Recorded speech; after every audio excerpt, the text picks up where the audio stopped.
Hello, everyone. This is Jeannie White, and I am the producer of this show for Holly Brown and her guest, Victoria Conwell. And this is a cancer series that Holly is doing, and she's talking to different individuals. So I just want to bring it over and pass it over to Holly. Here you go, Holly. Thank you, Jeannie. Thank you so much. Hi, Victoria. How are you? I'm great, Holly. How are you? Good. So maybe just to start, you can just give a general encounter of your experience when you were diagnosed and whatnot. Okay. So I was diagnosed with invasive ductal carcinoma when I was 37. I went for a routine physical with my OBGYN, and at that time, they asked me to go for a baseline mammogram because I had some dense tissue. It was then later figured out, or during that baseline, that they had some spots that they couldn't really decipher. So I went forward and did some biopsies of the areas, and it turned out that it was in fact cancer. So from there, I just went through and did as many treatments as I could. I had 3 lumpectomies back to back when they weren't able to get clean margins. I decided to go forward and do a bilateral mastectomy. But before that, they had done some additional testing and found out that I had a high risk of reoccurrence.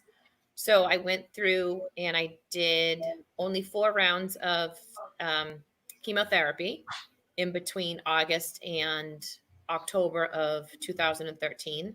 I had my bilateral mastectomy on December 10th. I received test results on the 26th of December showing that my cancer was still present and had, in fact, spread into my lymph nodes. So I made the decision at that point to enter into radiation. I started radiation therapy in February of 2014. I had 35 treatments, but I had to cut the treatments short for a while because I ended up with a skin infection due to the bilateral mastectomy and not having any kind of feeling or sensation in my chest area. So once that was cleared up, I was able to resume my radiation treatments. And I finished all of my radiation and cancer treatments, I guess you'd say, in early April of 2014. And then from there, it was just some, I guess, maintenance treatments. I did breast reconstruction. I just had follow-up appointments, things like that in terms of my journey. Okay. And maybe, so you touched a little bit on the skin reactions and how it affected that you had to stop the radiation treatment.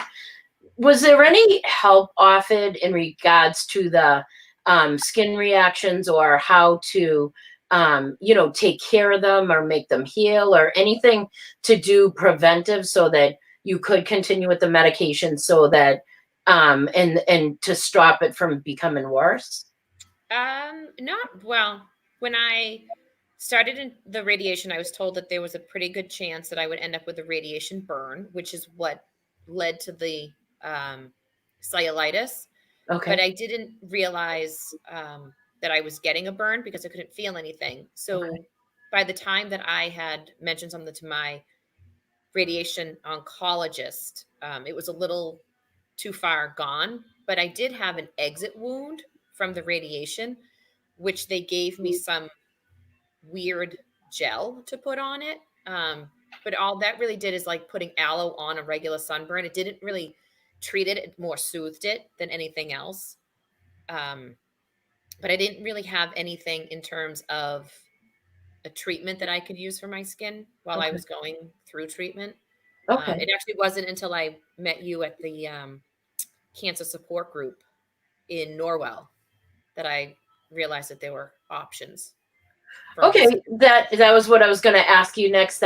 How you ended up hearing about us, and maybe you could just touch on some of the services you received from us. Yeah, so I through the journey that I went through, I was referred over to the cancer support community over in Norwell, and I went to one of the seminars they had that night that you and Melissa were putting on, and that's really where I heard about you and about the um, treatments and the products that you offered, and that's kind of how I took the first few steps in getting proactive in fixing my skin, because obviously with the chemotherapy, my skin was dried out from the chemotherapy and then the radiation on top of it. So I was pretty itchy and flaky all over with the burns. So that's really how I became connected with you and Fab, is through Okay. that. And when you attended the presentation, just so people know, you were my first client that I worked for. So I had just started out, and I was knowledgeable. I had gotten my aesthetic license, but now I've become so much, since we've encountered so many people and helped so many people. But tell me you what your feelings were when you were attending the presentation. Were you surprised that something like this was available? Did you, what were your thoughts? Well, initially I thought this is really going to help my skin because I feel kind of crummy. And no matter what I would put on, I would have reactions just because of all of the um, medicines and chemicals and toxins that were in my body. So, if I used an over the counter product that's supposed to be, say, like all natural and gentle, something in there somehow would react. I remember putting lotion on my hands. I was at work and I was on a guided walking tour, and my hands got really dry. So I had just put some lotion on that I had used previously before I had gotten sick. And within 25 minutes, both my hands had swelled up to the point of I went and saw the doctor. And it was just a reaction due to the product ingredients and what was in my body at the time. So it really started to make me realize that I can't just use things that you would find, say, at the store, um, because my body is different now. Right. So that was one of the things that kind of dawned on me. Obviously, having the reaction to my hands, but then hearing you and Melissa talk about the essential oils and the products that you were using that were clean and natural, and realizing that that's something that I would like to try to um, comfort myself, because I mean, dry skin and sores are very painful and itchy. Yep. And then when you're trying to combat them, and what you're using to combat them is making it worse, you feel even more miserable. And I already was a little self-conscious about the way in which that I looked, and now I had, you know, big red swollen hands.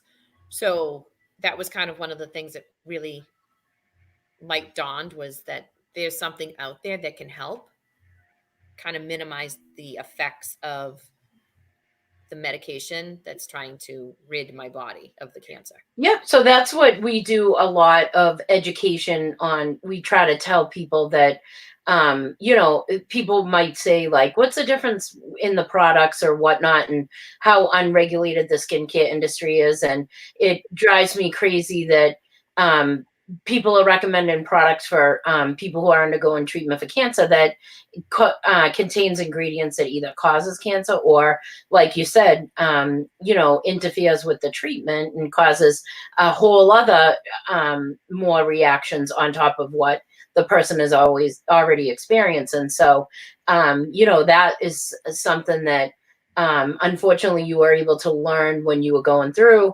it. A lot of people don't understand until it actually happens to them. So that's why we try to do a lot of education to notify people of that, and that you really want to be cognizant of what you are putting on your skin. Oh, And so what impacted Looking and Feeling Fab and the services have on you in regards to your cancer journey? Did you feel that it was kind of like a respite for you, and a way, and it actually helped with the skin reactions you were encountering, or what type of impact did it have? So I think the first impact, it gave me some sort of normalcy at one point, because before my new normal, I was getting facials like every other woman. I was getting manicures and I was getting pedicures and um, lotions and perfumes and all of that. And then once I was diagnosed, all of that came to a screeching halt. No more massages, no more manicures, pedicures, facials, things of that nature. And then when I was introduced to you and Melissa, I was able to get those treatments again. I was able to get that facial and that shoulder massage. And it gave me that bit of normalcy that was missing for a year or so. Um, and it also provided me with skin care and skin products that I knew I could use. Um, I had scars. I had multiple reconstructive surgeries, and each time there's a new scar. Um, so I had drains, and so there are scars, and I could use these products on these scars. The aromatherapy, when I would be overwhelmed with kind of my lot in life at that moment, 37, married, two small children at the time. I was able to put these products in my bathtub, in my shower, and kind of feel a bit more normal, but also know that what's going in my body is not going to harm my body either. So it definitely gave me some feeling normal in my life when nothing was normal in my life at that time. Good, good, Um, good. Also, just to kind of touch on that, majority of our services are at no cost for people, which, I'm sure you would agree that having a serious illness like cancer impacts the financial situation in the house. And so you had received the services like pretty much all of our clients do at no cost. And so did you feel that was an extra bonus to kind of relieve having the stress of having to pay for something else medical that maybe wasn't yeah, covered by insurance? 100%. So I was working when I was diagnosed. I had actually just gotten hired. Um, and I had, thankfully, I continued to work for them, but I would be out, stretches of time, 2 and 3 weeks at a time. And it does take a financial um, hit, like if you're not working, you're not getting paid. So it's nice to know that these services can be provided during a trying time. I feel that, sometimes when it rains, it pours, and it's nice to have a little bit of a rainbow, even as small as it might be to some people. It's a pretty big um, thing to other people to know that, for an hour, I kind of get pampered as though I'm not the cancer patient anymore. Yeah, I'm just Victoria, and I'm getting a facial, and I don't have to worry about, scraping together the $50 or $60 plus tip to do it, when yeah. you would otherwise, not thought anything of it. Um, but when you're going through it and you go from a 2 income household to a 1 income household, it's a nice treat. Particularly when you have children too. I mean, Yeah. you So, still have. yeah, my boys were 2 and 4, so we still had, 2 and 4-year-old expenses. Right, right, right, right, right. So, what was my next question going to be? So, um, did other people take notice, or did your doctors or anybody like that take notice that of the changes that were happening to your skin once you had joined the program? Yes. So all of my doctors, from my surgeon all the way down to the radiation oncologist, had mentioned about how um, well my skin was healing. So obviously, I would still see the surgeon. I still saw the plastic surgeon, the medical oncologist, the radiation oncologist, and everybody wanted to see me from tip to tail. So I, would be showing my skin multiple times a week to multiple doctors, and every single one of them would comment on how well my scars were healing, how soft my skin was, how clear my skin was. And I would constantly just attribute it back to the services and the products that I would be receiving through you in your foundation. And they just, every time I saw them, it was just one more, your skin looks so great. Your skin looks so great. What are you using? Type of questions. So all of my doctors definitely noticed a difference. Yeah. Good. And so maybe you can talk a little bit about, I know sometime after you had finished with your treatments and whatnot, you did develop a little bit of lymphedema in your arm. Yeah. And I know that you had saw Christina for the manual lymphatic drainage. So maybe you could talk a little bit about the impact that had on helping that condition. Yeah. So I always joke that I went big with my cancer. I did everything. I mean, I got diagnosed. I had all of the surgeries, all of the, chemotherapy, all of that. It's the gift that keeps on giving. And it gave me some lymphedema, which is a byproduct of no longer having a fully functioning lymphatic system. So up in the right quadrant of my body is where I was affected because I did the radiation. I still have physical possession of my lymph nodes. They just don't work. So my right arm doesn't flush out the fluid as well. So I had once again turned to you and just said, what can I do for this? And you had Christina, who does an amazing job of doing a manual drain. I don't see her as often as I would like, just with scheduling and everything happening. But I've gone to her, I think, 3 times now. Once before I went on vacation to Washington, D.C., where we walked for 6 days in the blistering hot sun, full humidity. And I never once had an issue with the swelling in my arm because she was able to flush the fluid that I had. I actually even got myself a compression sleeve, and it doesn't work nearly as good as having Tina do the lymphatic massage and drain. It's just, again, it's opened up another one of those things when I can't put my ring on my finger, Right. because it's swollen, or my hand hurts because it's swollen, or the cuff on the top of my sleeve hurts because my arm is swollen. It's one of those things that, you want to feel normal again, that there are these services that can help you feel normal with your new normal. So it's, honestly, like, the services that I've received are just top notch. Like, Excellent. yeah. And I would like more people to be able to know that they're there too. I was lucky that I had the encounter with you, but I think some people don't always know, because it's a lot when you're in treatment. Yep.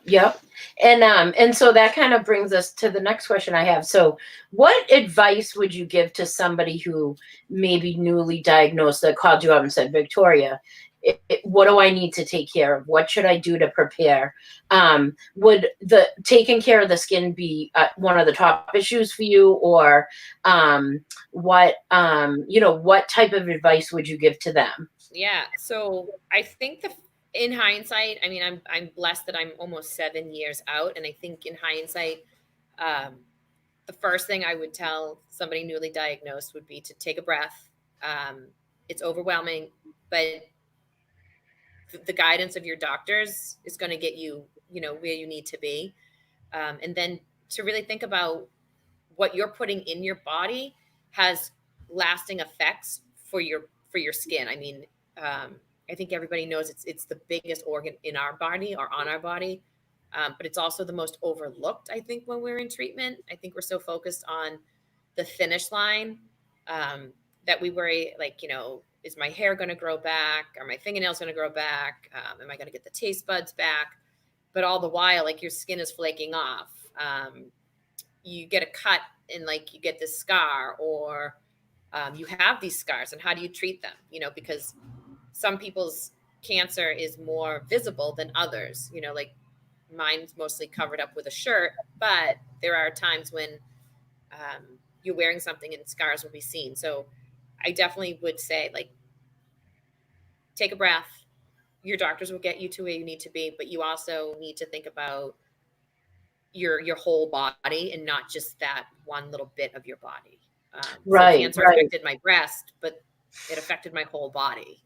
right, right, And I also would let them know, I mean, I'm a pretty positive person, but I would also let them know like that my skin issues honestly have never really gone back to what they were before. My skin is still very sensitive. I've always had sensitive skin, but my skin is still very sensitive to certain ingredients. I still have a burn that flares up on the back of my shoulder.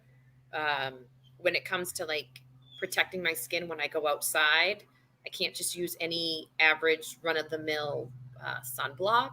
So I think your skin, I think, is very overlooked, but it's something that you have forever and ever. And your cancer treatment kind of changes that forever and ever too. right, So, right. Yeah, so we say that when somebody undergoes treatment for cancer, their skin becomes compromised. So yeah. compromised skin is caused by anything that disrupts the normalcy, quote unquote, of the skin, and how it changes the composition of it so that things affect it differently. So, Yep. unfortunately, it doesn't go back to, it will always be compromised when somebody undergoes treatment for cancer, because there are such drastic skin reactions from the treatments that it just doesn't ever go back to how it was. So I know that you have kind of heard a little bit about, we did do a scientific study with pre-treating people prior to the radiation, and we've had great success with that, and it's been written up as a scientific study and being published in the medical journals and whatnot. Do you feel that if something like that was available to you prior, your skin would have ended up in better condition as opposed to the burns? Yeah. Yeah. I think like to go back to what you said, like, I think the chemotherapy would have always had some sort of lingering effect on my skin. But I think had I knew then that I could have prevented certain things, I wouldn't have had to go down some of the journeys and have some of the treatments and some of the hospitalizations and some of the medications that I needed to have to combat some of the skin issues that I ended up with. Like the biggest one, I don't think I would have ended up with cellulitis because I would have Right, been able to recognize a burn. I would have been able to treat my skin properly.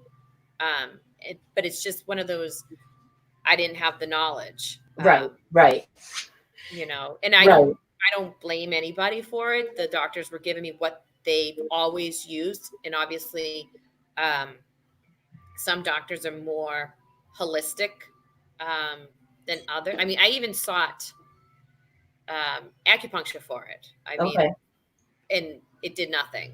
right, right, The acupuncture helped other areas, but this was supposed to help alleviate some of the issues.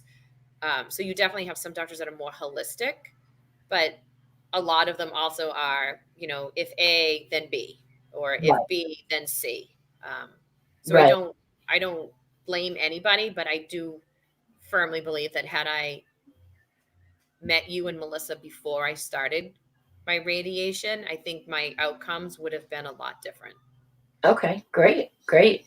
And yeah, and like you said, like, the point that we try to get across is, the doctors have a different focus, that they are trying to, treat the cancer and get rid of the cancer, which obviously is the most important part. And so we like doctors to look at us kind of as help, not as, we are there to kind of assist what they are doing, and we're happy to provide, we're completely transparent. We don't replace medical advice. So we like to work alongside with the doctors and let them know that this service is available. And, because it is a new up and coming thing, and it brings to light a whole other issue that we've been accepted by some doctors and some doctors not. But it's just going to take time for that that to come around. And thank you to people like you who can bring this information out and educate people that we are there, and that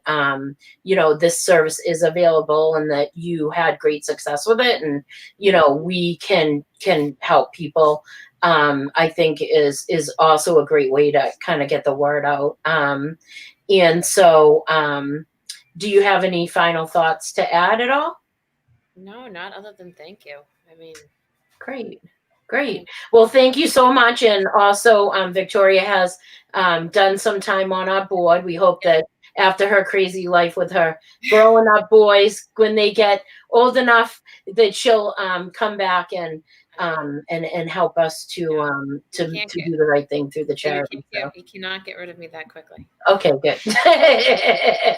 And she also, you will see Victoria a lot in a lot of our brochures and whatnot, because we do, we have deemed her the face of Fab, because she holds a special place with me, because she was one of my very first clients that I worked with. So we always like to go and have a honey-do date. So as soon as the world opens back up. I know. Well, thank you so much, Victoria, and thank you, Jean, for allowing us to educate people and get the word out. Oh, that's terrific. I'm glad you're on. I'm sorry. All of a sudden, this grammar thing came up. Did you see? Did you feel a block or anything? No. No. Okay. No. So I hope nothing happens there. I'm telling you, it's unbelievable what happens with the internet and so forth. Oh, But I know. I want to thank you both for having this beautiful, I think, a beautiful series that gives off a lot of information. And you'll be able to see this video on YouTube once I've stopped the broadcast. And this is Jeannie White, and I'm the producer for the for Holly Brown and the Looking and Feeling Fab. And if you have any questions, you can always contact Holly Brown. I did display her email on this video, so you'll have all the information on her website, her email address, and a phone number to get in contact with her. Thank you very much, Victoria, for coming on. This is going to be a good series. I just feel like it's unbelievable. All of a sudden, this grammar thing came up. Oh, God. Oh, my God, what is going on? No, I didn't notice anything. Nope, I didn't see anything come up. Well, I hope it doesn't show, because I don't know how I would get rid of that. It's all a learning experience. It certainly is a learning experience. Again, thank you both for everything. This again, Jeannie White from Social Connections on Passionate World Talk Radio. And this will be going over to Spreaker, also the audio. And Holly Brown and Skin is In, which is the title of this series, is she's on Spotify, and she's on Google Plus. So there'll be many places you can also hear this audio. Thank you again, everyone. Stay safe, everyone. Bye now. Bye.